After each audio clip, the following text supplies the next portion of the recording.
Bismillahirrahmanirrahim. Assalamualaikum warahmatullahi wabarakatuh. Alhamdulillah rabbil alamin wassalatu wassalamu ala asyrafil anbiya'i wal mursalin wa ala alihim wa sahbihim ajma'in. Qala Allah ta'ala fi kitabil karim, a'udzu billahi minasyaitonir rajim. Bismillahirrahmanirrahim. Ya ayyuhallazina amanu taqullaha haqqa tuqatih wa la tamutunna illa wa antum muslimun. Rabbi israh li sadri wa yassir li amri wahlul 'uqdatam min lisani yafqahu qawli. Amma ba'd. Jadi saya ingin perkenalkan nama diri saya. Nama saya adalah Ansal Kadirin SPDI. Alhamdulillah saya adalah mahasiswa PPG Universitas Mataram atau UIN ya, tahun 2023-2024.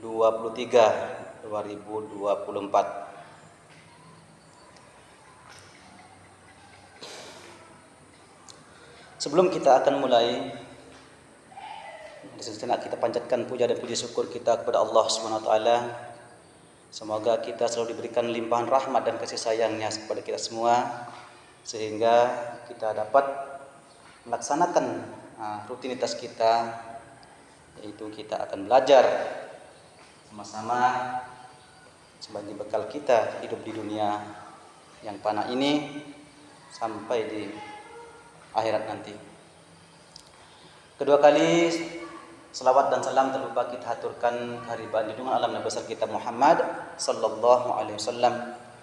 Semoga kelak di yaumul kiamah kita akan mendapatkan syafaat darinya. Amin amin amin ya Allah ya rabbal alamin. Pada pagi hari ini saya ingin menyampaikan materi pembelajaran kita, yaitu permulaan dakwah Nabi Muhammad sallallahu alaihi wasallam. Nabi Muhammad sallallahu alaihi wasallam diangkat menjadi nabi dan rasul pada tanggal 17 Ramadan, 13 tahun sebelumnya. Ketika usia beliau genap, pengangkatan beliau menjadi nabi dan rasul ketika ia sedang berada di Jabal Nur atau Gua Hira, beberapa kilometer dari sebelah selatan kota Makkah. Pengangkatan baginda Rasulullah sallallahu alaihi wasallam sebagai nabi dan rasul ditandai dengan turunnya Al-Qur'an ayat pertama, ayat 1 sampai 5, yaitu Quran surat Al-A'laq ya. Surat Al-Qur'an surat Al-A'laq 1 sampai 5 yang berbunyi, Bismillahirrahmanirrahim. Iqra bismi rabbikal ladzi khalaq, khalaqal insana min 'alaq. Iqra wa rabbukal akram, allazi 'allama bil qalam, 'allamal insana ma lam ya'lam. Artinya, bacalah dengan menyebut nama Tuhanmu yang menciptakan.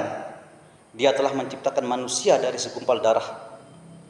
Bacalah, dan Tuhanmu lah yang maha pemurah, yang mengajar manusia dengan perantaran kalam, dan dia mengajar kepada manusia apa yang tidak diketahuinya. Jadi peristiwa turunnya Al-Quran tersebut dalam sejarah Islam dinamakan Nuzulul Quran. Jadi sekali saya jelaskan bahwa peristiwa turunnya Al-Quran tersebut dalam sejarah Islam dinamakan dengan Nuzulul Quran. Setelah itu turun wahyu kedua yaitu Quran surat Al-Mudassir. Ayat Al-Mudassir 94 ayat itu ayat 1 sampai 7 yang berbunyi, Bismillahirrahmanirrahim.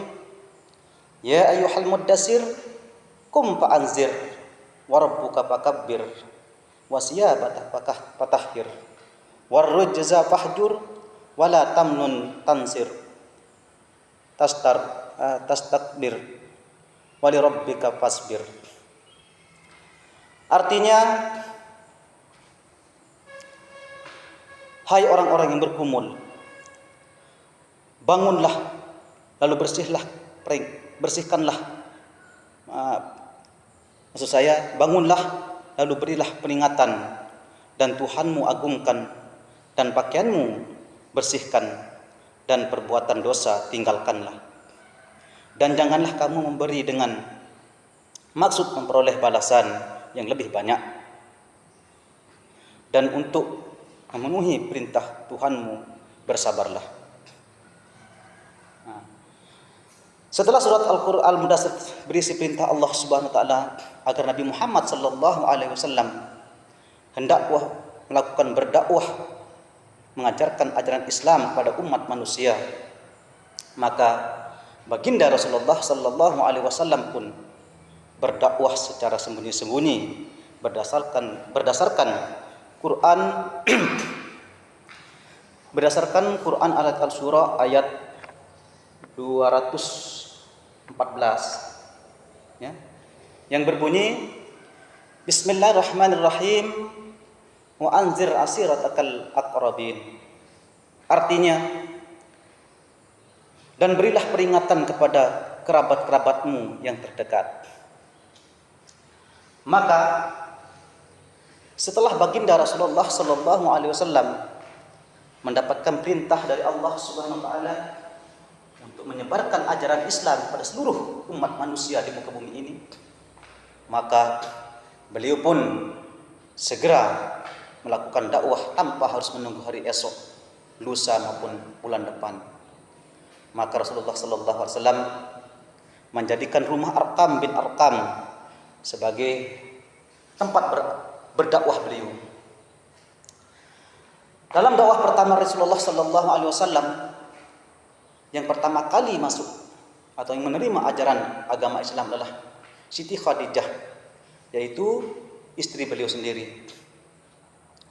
Jadi Siti Khadijah ini adalah merupakan salah satu orang yang pertama kali yang menerima dakwah baginda Rasulullah sallallahu alaihi wasallam dari kalangan wanita. Kemudian disusul oleh Sayyidina Ali, yaitu adalah merupakan saudara sepupunya sendiri. Sayyidina Ali adalah merupakan salah satu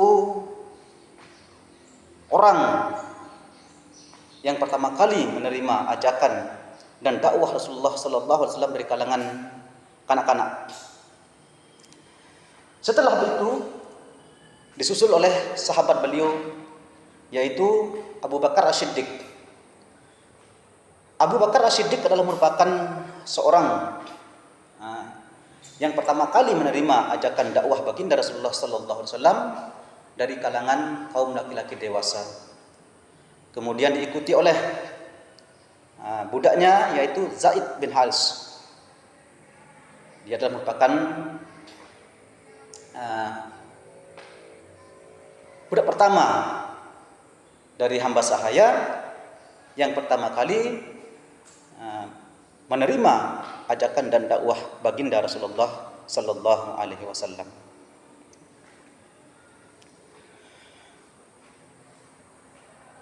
Kemudian setelah baginda Rasulullah sallallahu alaihi wasallam menyampaikan dakwah beliau secara sembunyi-sembunyi, Rasulullah sallallahu alaihi wasallam berdakwah secara sembunyi-sembunyi itu selama kurang lebih 3 tahun lamanya. Kemudian turunlah Al-Quran surat Al-Hijr ayat 94 yang berbunyi Bismillahirrahmanirrahim fasda' bima tu'maru wa a'rid 'anil musyrikin. Artinya, maka sampaikanlah olehmu secara terang-terangan segala apa yang diperintahkan kepadamu dan berpalinglah dari orang-orang yang musyrik. Dari ayat tersebut bahwa Rasulullah sallallahu alaihi wasallam diperintah oleh Allah Subhanahu wa taala untuk menyampaikan dakwah secara terang-terangan. Kemudian Nabi Muhammad sallallahu alaihi wasallam berdakwah secara terang-terangan ke seluruh lapisan masyarakat, baik golongan bangsawan maupun budak serta negeri-negeri lain dilakukan pertama kali di Bukit Safa. Ketika itu pamannya Abu Lahab sangat menentang keras akan dakwah baginda Rasulullah sallallahu alaihi wasallam. Hal tersebut atau peristiwa tersebut diabadikan dengan surat Al-Lahab. Kemudian Nabi Muhammad sallallahu alaihi wasallam menerima wahyu dari Allah Subhanahu wa taala yang turun secara berangsur-angsur selama 13 tahun di Mekah, yaitu pada tahun 610 sampai dengan 622 Masehi. Nabi Muhammad sallallahu alaihi wasallam menerima 4.726 ayat yang meliputi 89 surat. Surat-surat yang diturunkan selama Nabi Muhammad sallallahu alaihi wasallam di Mekah dinamakan surat Al-Makkiyah. Jadi surat-surat Al-Qur'an yang diturunkan oleh Allah Subhanahu wa taala pada Nabi Muhammad ketika berada di Mekah disebut dengan surat Al-Makkiyah. Selanjutnya adalah prioritas dakwah Nabi Muhammad sallallahu alaihi wasallam. Nabi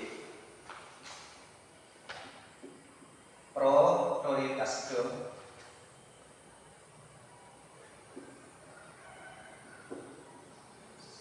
Nabi Muhammad,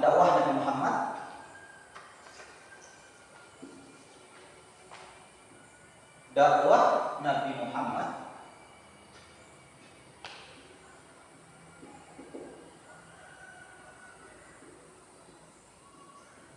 sallallahu alaihi wasallam.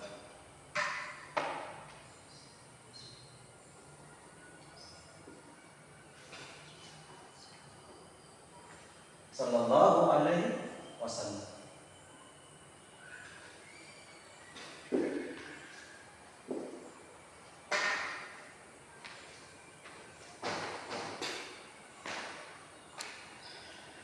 Jadi prioritas dakwah Nabi Muhammad sallallahu alaihi wasallam di Makkah adalah salah satu yaitu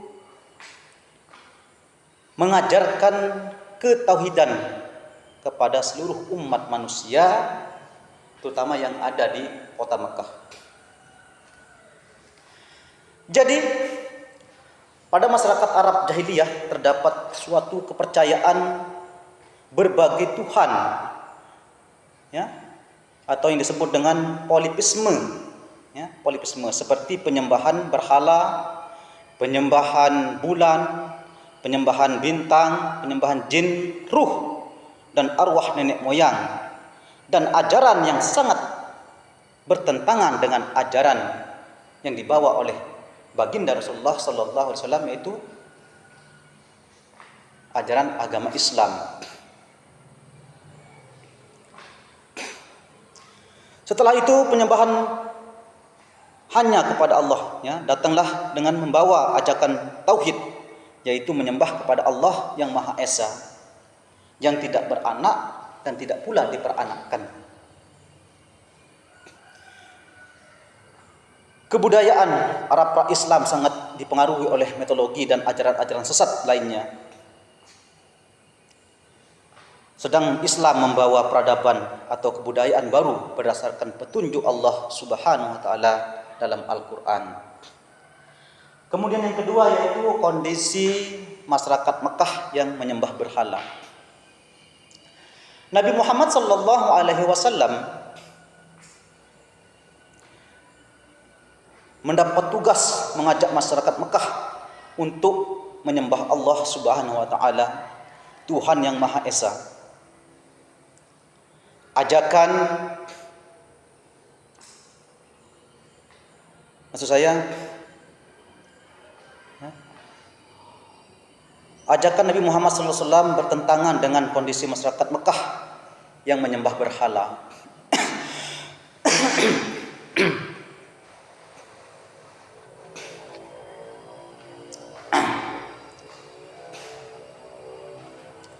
Kemudian selanjutnya yaitu yang ketiga, yaitu menegaskan hari kiamat sebagai hari pembalasan.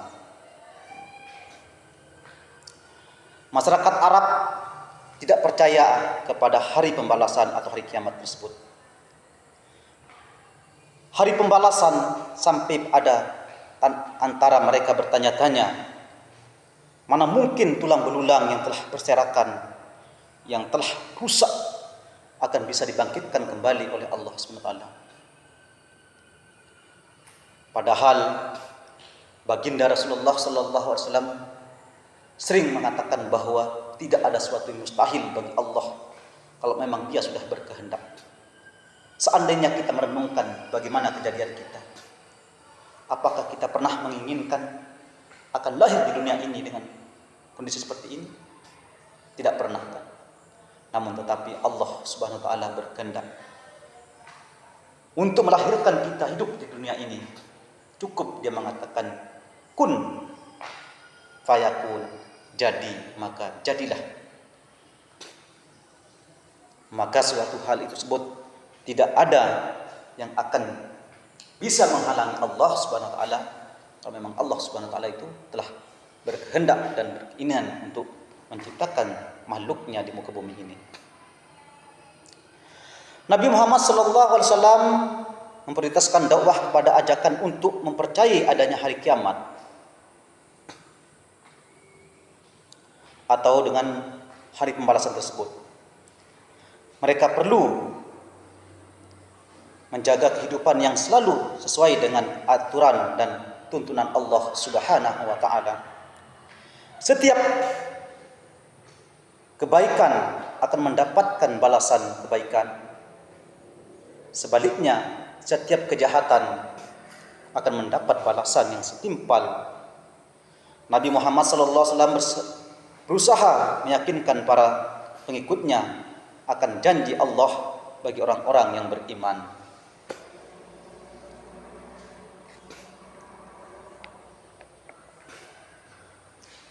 Kemudian selanjutnya itu merubah perilaku masyarakat jahiliyah.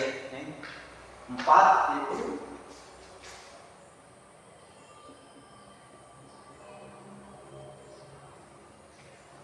merubah perilaku masyarakat jahiliyah.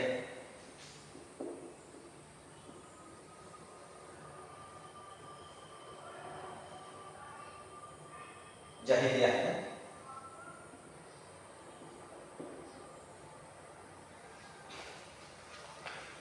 Jadi yang keempat itu merubah perilaku masyarakat jahiliyah.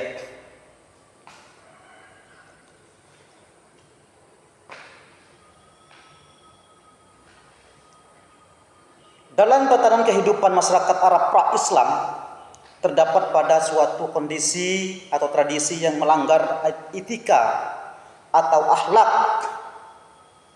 dan hak asasi manusia seperti perjudian, minum-minuman keras, mabuk-mabukan, perzinaan, perampokan dan lain sebagainya. Bahkan perilaku yang sangat menjijikkan yang dilakukan oleh masyarakat Mekah pra-Islam itu adalah menguburkan bayi perempuan secara hidup-hidup. Coba bayangkan anak-anakku semuanya. Seandainya sekarang ini ibu-ibu kita melahirkan seorang anak perempuan, lalu ayah kita di depan mata kita menguburkan anak-anaknya secara hidup-hidup, bagaimana perasaan kita? Tidakkah di dalam hati kita akan terasa begitu sedih akan melihat sang ayah akan menguburkan anaknya yang masih hidup tanpa dosa?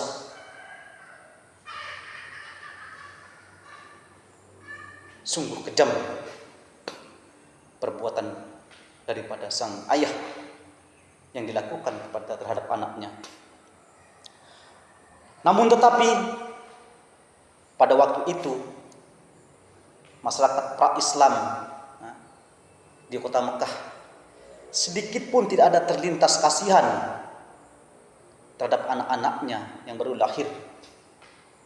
Yang ada di dalam hatinya adalah rasa malu. Rasa malu yang begitu mendalam kepada semua masyarakat yang telah istri-istrinya melahirkan seorang anak perempuan. Lalu mungkin di antara anak-anakku ada yang bertanya, kenapa mereka menguburkan anaknya yang masih hidup? Jawabannya adalah karena kaum perempuan adalah merupakan orang yang lemah, yang tidak bisa diajak untuk berperang melawan musuh-musuh di medan pertempuran. Itulah sebabnya, alasannya masyarakat Arab pra-Islam sangat tidak suka dengan kelahiran seorang bayi perempuan.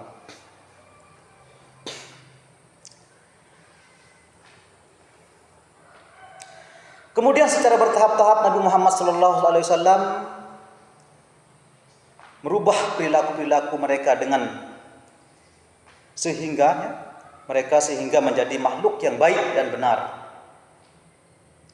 Nabi Muhammad mencontohkan dalam kehidupan sehari-hari. Nabi Muhammad SAW dikenal dengan nama Al-Amin, yaitu orang yang dipercayai.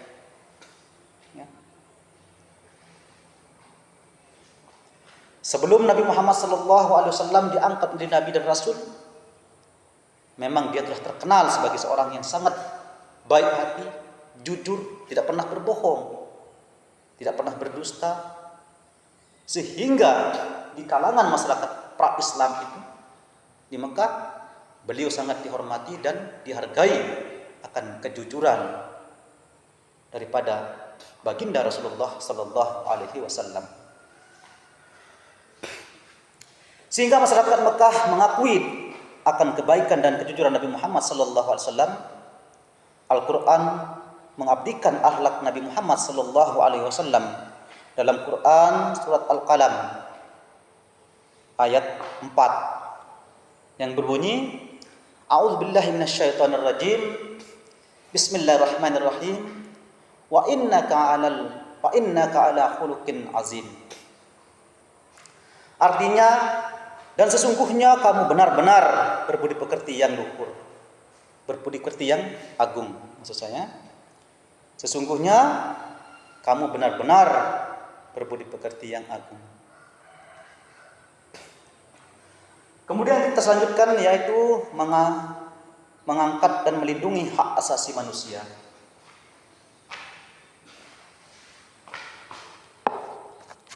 Yaitu mengangkat dan melindungi hak asasi manusia.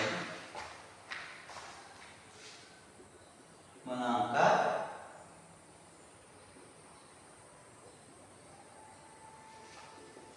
dan melindungi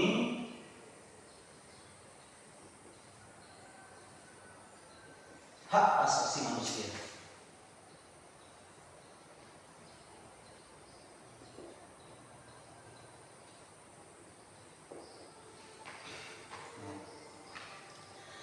Jadi yang selanjutnya itu yang kelima, yaitu mengangkat dan melindungi hak asasi manusia. Di dalam kehidupan masyarakat Arab pra-Islam terdapat tradisi perbudakan.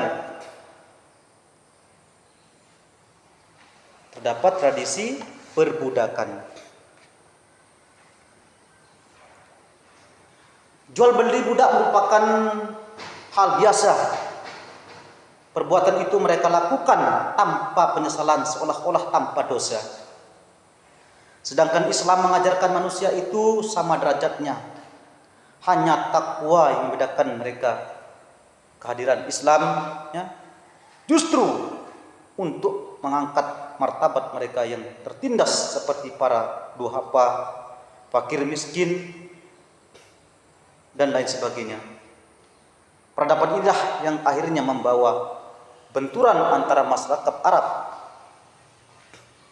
kafir dan mukmin di tanah Arab Mekah pada waktu itu.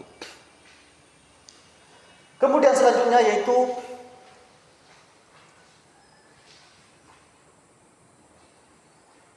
tradisi yang melanggar hak asasi. Tradisi yang melanggar hak asasi manusia adalah menganggap wanita sebagai aib keluarga. kebiasaan membunuh dan mengubur anak wanita menjadi alat untuk menghilangkan aib keluarganya.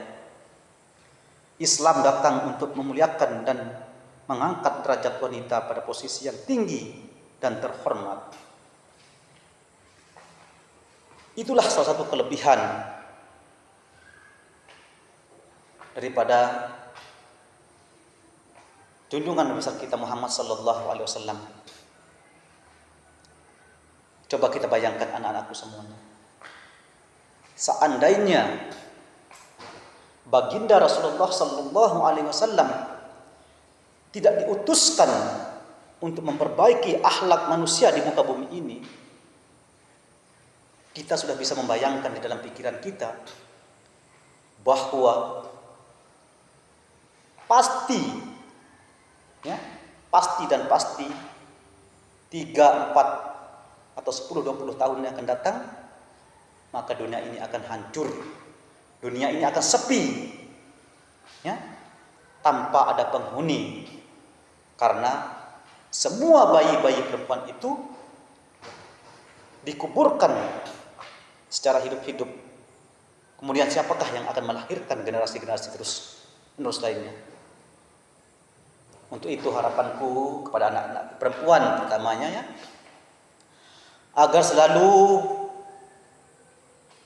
berselawat kepada baginda Rasulullah sallallahu alaihi wasallam sebagai rasa syukur kita, sebagai rasa terima kasih kita kepada beliau karena telah diutusnya di muka bumi ini untuk memperbaiki akhlak daripada manusia.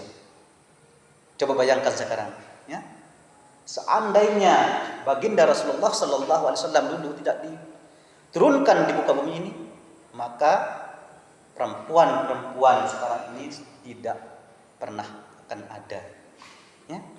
Semuanya begitu dia lahir dari perut ibunya akan langsung dikuburkan oleh sang ayah. Itulah sebabnya sebagai seorang perempuan berbanyak-banyaklah kamu berselawat kepada baginda junjungan Nabi besar kita Muhammad sallallahu alaihi wasallam, karena beliau adalah merupakan orang yang sangat peduli terhadap kaum wanita atau perempuan, sehingga beliau baginda Rasulullah sallallahu alaihi wasallam pernah ditanya oleh para sahabat, "Ya Rasulullah, kepada siapakah aku harus berbakti?" Lalu Rasulullah sallallahu alaihi wasallam menjawab, "Kepada ibumu." Kedua, "Ya Rasulullah," dia pun menjawab, "Ibumu." Terus, "Ya Allah, yang ketiga siapakah ya Rasulullah?" Beliau pun menjawab, "Ibumu." Kemudian selanjutnya, "Kepada siapa ya Rasulullah?" "Bapakmu." "Bapakmu." Terus baginda Rasulullah bertanya, terus sahabat Rasulullah SAW bertanya, terus kemudian siapakah harus kita berhormat ya Rasulullah? Yaitu kepada Tuhanmu yang telah menciptakan kamu di muka bumi ini. Nah, coba bayangkan ya. Kita diperintah oleh Allah SWT untuk hormat kepada ibu kita. Pertama ibu, kedua ibu, ketiga ibu, keempat baru ayah, kelima yaitu Tuhan. Kenapa? Tempat kita harus menghormati adalah Tuhan. Padahal dialah yang menciptakan manusia yang ada di seluruh muka bumi ini. Kenapa kita harus menghormati kepada ibu kita yang pertama? Sebab ibu kita terlalu besar akan pengorbanannya kepada anak-anaknya. Coba bayangkan anak-anaknya. Ibu kita telah mengandung kita selama 9 bulan 10 hari. Kemudian dia telah melahirkan kita, mengorbankan jiwa raga bahkan nyawa beliau. Setelah itu, setelah kita lahir, kita disusui selama 2 tahun, diberi makan minum, Setelah kita dewasa juga, kita tidak pernah terlepas dari kasih sayang beliau. Bahkan sampai kita menikah pun, beliau tetap kasih sayangnya kepada kita semua. Itulah pengorbanan daripada seorang ibu. Sehingga ya, kasih sayang ibu itu sepanjang zaman ya. Sedangkan kasih sayang ayah itu sepanjang hayat. Nah, itulah sebabnya kita harus selalu berusaha dan untuk menghargai dan menghormati orang tua kita. Setelah itu selanjutnya yaitu respon masyarakat Mekah terhadap dakwah Nabi Muhammad sallallahu alaihi wasallam.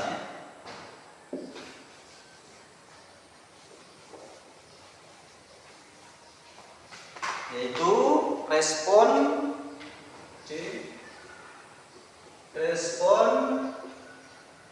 dakwah Nabi Muhammad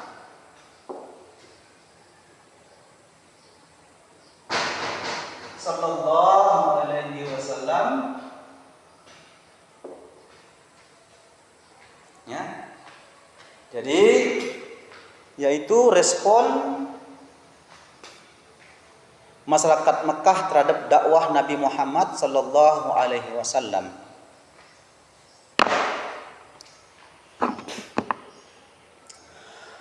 Pada umumnya orang-orang kafir Quraisy tidak senang menerima kehadiran agama Islam di tengah-tengah ya, kehidupan mereka. Para tokoh-tokoh masyarakat ya, mulai menyebarkan isu yang tidak benar mengenai ajaran yang dibawa oleh baginda Rasulullah sallallahu alaihi wasallam. Sehingga banyak masyarakat yang terpengaruhi oleh isu-isu yang menimbulkan fitnah tersebut. Salah seorang tokoh masyarakat Quraisy yang selalu menghalangi gerakan dakwah Nabi Muhammad sallallahu alaihi wasallam adalah Abu Lahab. Yang mulai menghasut masyarakat Arab Quraisy supaya membenci Nabi Muhammad sallallahu alaihi wasallam dan Islam.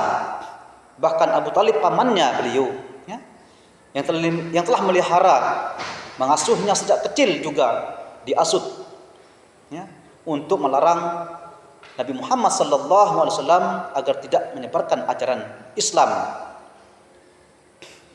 Ia mendapat ancaman dan paksaan untuk memenuhi keinginan masyarakat kaum kafir Quraisy tersebut. Sehingga pada suatu hari ya, Abu Talib membujuk Nabi Muhammad sallallahu alaihi wasallam agar bersedia menghentikan kegiatan dakwahnya karena banyak tokoh-tokoh masyarakat kaum kafir Quraisy yang mengancam beliau ya, bila tidak berhasil membujuk Nabi Muhammad sallallahu alaihi wasallam ya, untuk itu menghentikan dakwahnya. Namun permohonan pamannya itu tidak diabaikan oleh baginda Rasulullah sallallahu alaihi wasallam atau tidak dikabulkan. Bahkan baginda Rasulullah sallallahu alaihi wasallam menjawab, "Wahai pamanku," kata baginda Rasulullah sallallahu alaihi wasallam ya, sekiranya matahari diletakkan di tangan kananku ya, dan rembulan diletakkan di tangan kiriku, supaya aku berhenti berdakwah, pasti aku tidak akan ya, berhenti berdakwah sampai Allah memberiku kemenangan atau aku bisa ya dalam perjuanganku. Itulah jawaban baginda Rasulullah sallallahu alaihi wasallam kepada pamannya, yaitu Abu Thalib. Mendengarkan perkataan dan tekad Nabi Muhammad sallallahu alaihi wasallam untuk terus berdakwah ya, untuk terus berjuang ya, Abu Thalib tidak bisa berbuat banyak. Ia pun berpesan kepada baginda Rasulullah sallallahu alaihi wasallam agar berhati-hati dan waspada terhadap ancaman dan siksaan yang dilakukan oleh para pemimpin-pemimpin kaum kafir Quraisy tersebut. Orang-orang kafir Quraisy tidak berani berhadapan langsung dengan Nabi Muhammad sallallahu alaihi wasallam untuk meminta agar beliau berhenti berdakwah ya.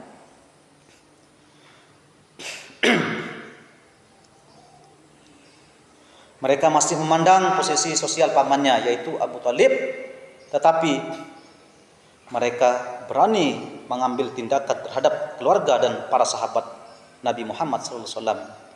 Melihat usaha pendekatan Abu Talib gagal dan agama Islam terus memperoleh pengikut, Abu Jahal dan Abu Sufyan mendatangi Abu Talib kembali sambil mengancam mereka berkata, "Hai Abu Talib, kamu sudah tahu, kamu sudah tua, ya.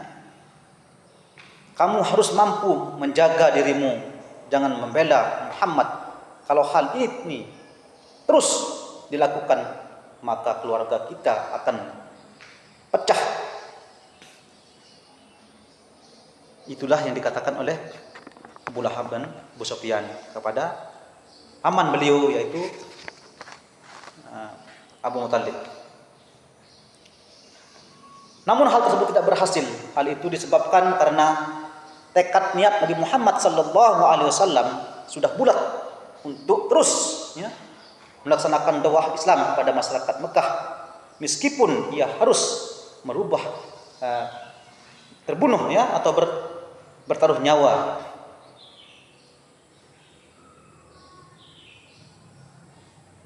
Kegagalan melakukan pendekatan melalui jalur kekeluargaan, akhirnya para pemimpin masyarakat Quraisy lainnya menjumpai Abu Talib untuk memujuknya agar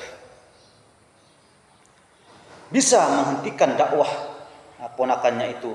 Kali ini bukan ancaman yang diberikan, melainkan tawaran yang menawarkan seorang pemuda tampan bernama Amrah ibnu Walid yang usianya sebaya dengan Nabi Muhammad SAW. Lalu mereka berkata, "Hai Abu Talib, Muhammad saya tukarkan dengan pemuda ini. Piliharalah orang ini dan serahkan Muhammad kepada kami untuk kami bunuh." Untuk kami bunuh. Mendengar ancaman dan tindak tekanan itu, Abu Talib pun menjawab dengan suara lantang, "Hai orang-orang kasar, silahkan dan berbuatlah sesuka hatimu. Aku tidak takut. Aku tidak akan takut." Kemudian Abu Talib mengundang keluarga Bani Hashim untuk meminta bantuan dan menjaga Muhammad SAW dari ancaman dan penganiayaan yang dilakukan oleh kaum kafir Quraisy tersebut. Kemudian selanjutnya yaitu beberapa faktor yang menyebabkan mereka menolak keras, Beberapa faktor yang menyebabkan mereka menolak keras ajaran Nabi Muhammad SAW.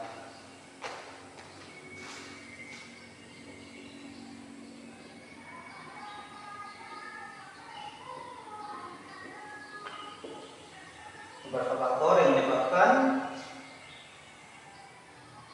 masyarakat menolak keras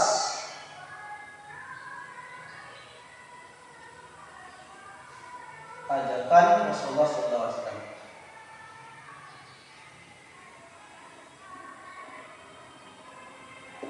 Sallallahu alaihi wasallam.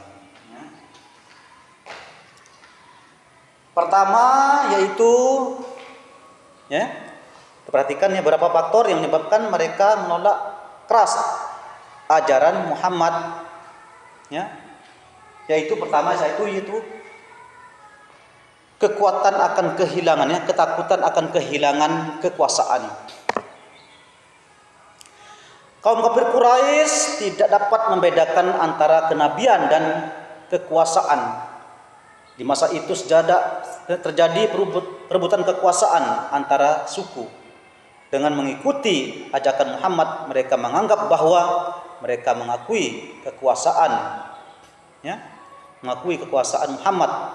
Mereka menganggap bahwa dengan mengikuti ajaran Muhammad, maka telah tunduk kepada Nabi Muhammad dan Bani Hashim. Itulah anggapan daripada kaum Arab pra-Islam, sehingga mereka menolak keras daripada ajaran yang dilakukan oleh baginda Rasulullah Sallallahu Alaihi Wasallam. Kemudian yang kedua yaitu hilangnya suatu status sosial, hilangnya status sosialnya. Jadi masyarakat Quraisy saat itu hidup dalam kelompok-kelompok atau status sosialnya atau kasta dan kaum majikan dan ada kaum budak. Nah, mereka bisa menjual belikan dan hak-hak sebagai manusia tidak dihargai sama sekali. Para pembesar kaum Quraisy pada umumnya memiliki status sosial yang lebih tinggi. Mereka keberatan jika status sosial mereka disamakan dengan yang lain. Sementara Islam mengajarkan kepada manusia untuk saling menghargai satu sama lain, ya. Sebab derajat manusia adalah sama, ya. Sama, tetapi yang membedakannya adalah di sisi Allah adalah hanyalah tingkat ketakwaannya saja, ya. Itulah yang akan membedakan manusia di mata Allah, yaitu tingkat ketakwaan kita kepada Allah Subhanahu wa taala. Oleh karena itu kaum kafir Quraisy menentang ajaran yang dibawa oleh baginda Rasulullah sallallahu alaihi wasallam. Itulah yang kedua, ya. Faktor-faktor penyebab kaum kafir Quraisy menolak keras akan ajakan baginda Rasulullah sallallahu alaihi wasallam. Kemudian selanjutnya yaitu hilangnya perdagangan patung. Orang-orang kaum kafir Quraisy adalah merupakan masyarakat penyembah berhala, ya. Penyembah berhala. Mereka membuat berhala merupakan mata pencaharian masyarakat ketika itu, ya. Mereka membuat berhala Lata, Uzza dan Mana serta Hubal. Kemudian mereka dijual kepada orang-orang yang mengunjungi Ka'bah yang nantinya dijadikan sebagai sesembahannya setelah mereka pulang dari kota Mekah. Sementara itu Islam mengajarkan bahwa manusia hanya menyembah Allah Subhanahu wa taala semata-mata dan tidak boleh menyembah selain Allah. Jika mereka mengikuti ajaran Islam, maka mereka khawatir kalau mata pencahariannya sebagai pembuat patung tersebut akan hilang. Nah, itulah faktor yang ketiga yang menyebabkan masyarakat pra-Islam, pada masyarakat Mekah pra-Islam menolak ajakan yang dibawakan oleh baginda Rasulullah sallallahu alaihi wasallam. Sementara itu Nabi meminta, ya. Nabi meminta maka yaitu janji beberapa pun, ya. Kemudian Bapak bujukan. Maksud saya ulangi, ya. Yaitu yang ketiga itu bujukan harta, kedudukan dan wanita, ya. Saya ulangi, ya. Yang ketiga itu bujukan harta, ya, kedudukan dan wanita. Langkah ini dilakukan oleh kaum kafir Quraisy dengan mengutus Utban, ya, bin Rabi'ah untuk membujuk Rasulullah sallallahu alaihi wasallam dengan harta, dengan janji beberapa pun, ya. Nabi minta maka akan diberikan. Bahkan mereka membujuknya untuk menjadikan Nabi sebagai raja dan meminta, ya, dan mengiming-imingkan wanita-wanita yang tercantik di seluruh Arab asalkan Rasulullah menghentikan kegiatannya untuk menyebarkan agama Islam. Namun tetapi baginda Rasulullah SAW pun menolak, ya, menolak semua permintaan atau ajakan yang dilakukan oleh orang-orang kaum kafir tersebut. Kemudian selanjutnya yaitu membujuk Nabi untuk bertukar sesembahan. Kaum kafir Quraisy menawarkan kepada Nabi untuk saling bertukar sesembahan, di mana mereka meminta Nabi untuk menyembah Tuhan Lata, Uzza dan Mana, ya, beberapa hari, untuk kemudian mereka bersedia menyembah Allah. Namun usaha itu pun ditolak oleh Nabi Muhammad sallallahu alaihi wasallam. Ya. Ditolak oleh Nabi Muhammad SAW melalui firman Allah dalam Quran surat Al-Kafirun ayat 1-3. Kemudian membujuk dan memprovokasi Abu Talib. Ya. Tindakan selanjutnya yaitu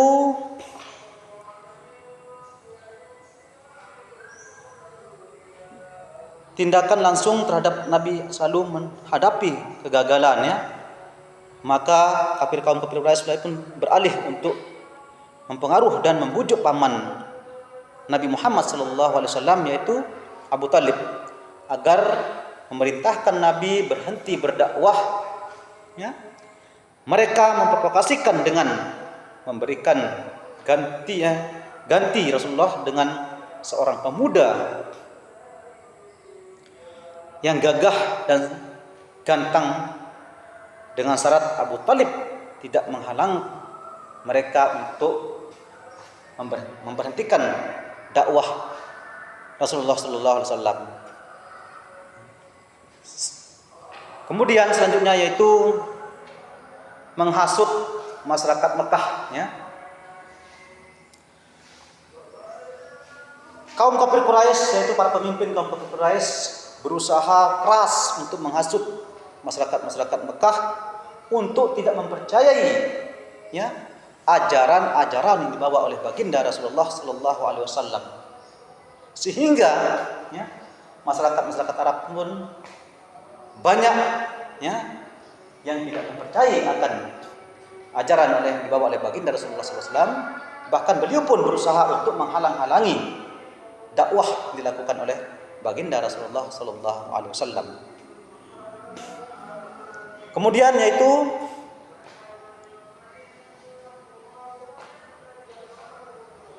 yaitu pengasingan atau pembaikotan, ya, Bani Hasyim dan Bani Muthalib. Upaya ini merupakan upaya yang sangat menyengsarakan kaum muslimin pada waktu itu, di mana kaum kafir Quraisy melarang siapapun untuk berinteraksi dengan Bani Hasyim, dengan Bani Hasyim dan Bani Muthalib, melakukan transaksi jual beli, menikahi atau dinikahi, atau menengok yang sakit atau menolong mereka. Pembaikotan ini dituliskan dalam selembar pengumuman yang ditempelkan di pintu gerbang masuknya Ka'bah, sehingga semua orang-orang tahu dengan ancaman berat itu bagi mereka yang melanggarkannya, ya.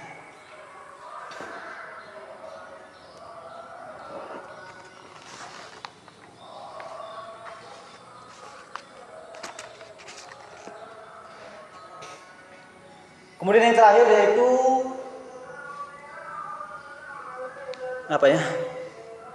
mempengaruhi pimpinan, ya, negara tetangga untuk menolak kehadiran Islam atau orang-orang Islam di negaranya. Hal ini dilakukan misalnya ketika sebagian sahabat Nabi hijrah ke Habsyi, yaitu kaum kafir Quraisy datang menghadap raja mereka yang beragama Nasrani dan menjelaskan tentang ajaran Islam dengan tidak benar, ya, ajaran Islam dengan tidak benar. Namun ketika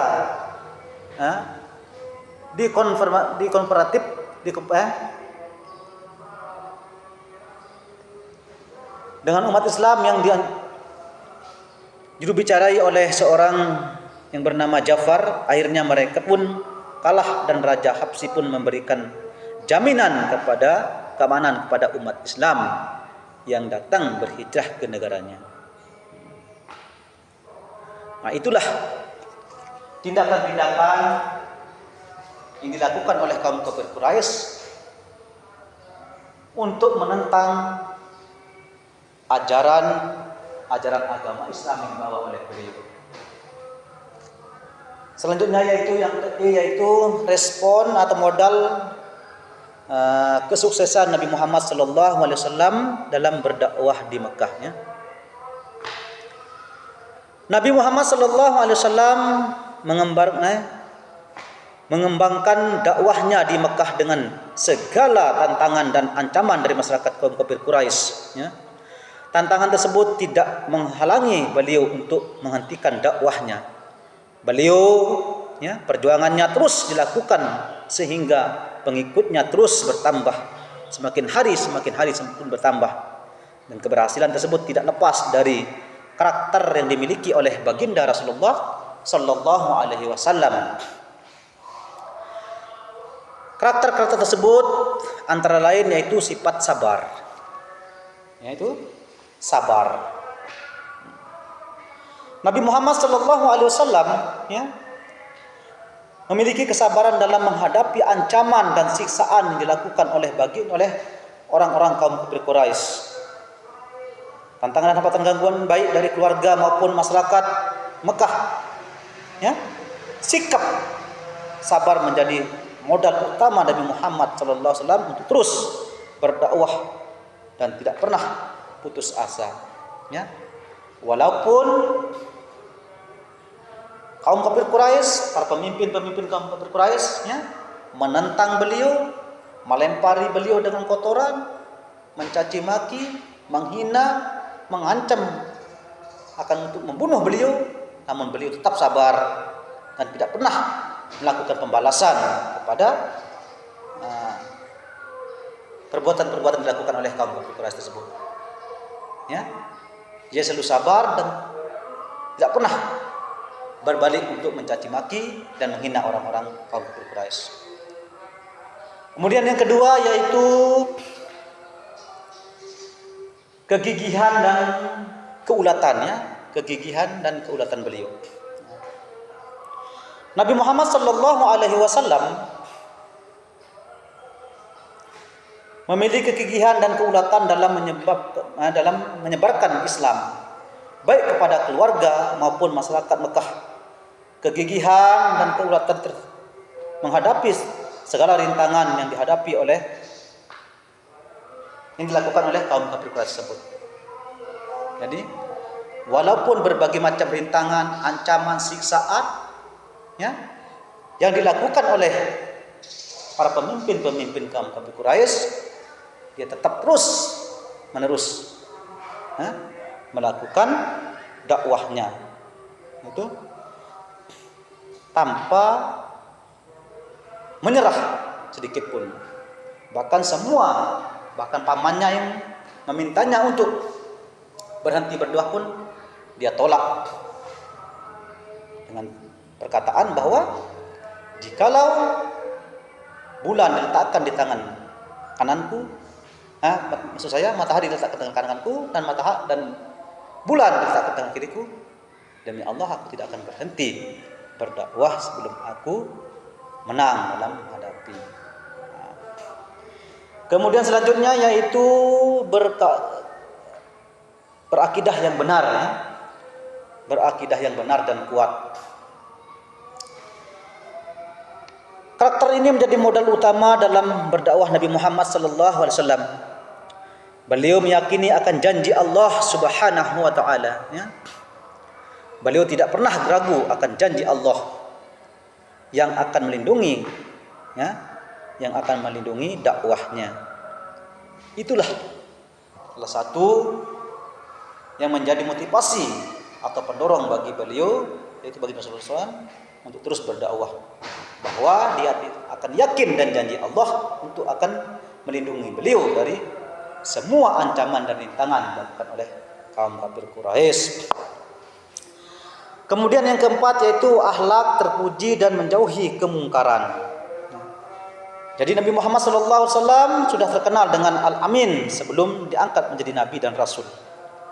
Masyarakat kaum kafir Quraisy sudah mengakui kebaikan dan kejujuran Nabi Muhammad SAW.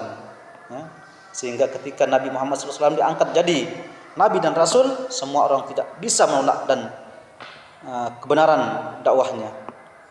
Tapi karena kesombongan dan keangkuhan, menjadi masyarakat kaum kafir Quraisy menolak dakwah yang dibawa oleh baginda Rasulullah sallallahu alaihi wasallam tersebut. Kemudian yang selanjutnya yaitu kesetaraan derajat. Kesetaraan derajat yaitu pada waktu itu Nabi Muhammad sallallahu alaihi wasallam menjunjung tinggi akan persamaan derajat semua manusia, ya. Tidak ada perbedaan antara bangsawan dan budak, antara yang kaya dengan miskin, ya. Perbedaan pada keimanan, ya. Karakter inilah yang membuat semua orang merasa nyaman dan diakui secara sesama, ya. Itulah yang menyebabkan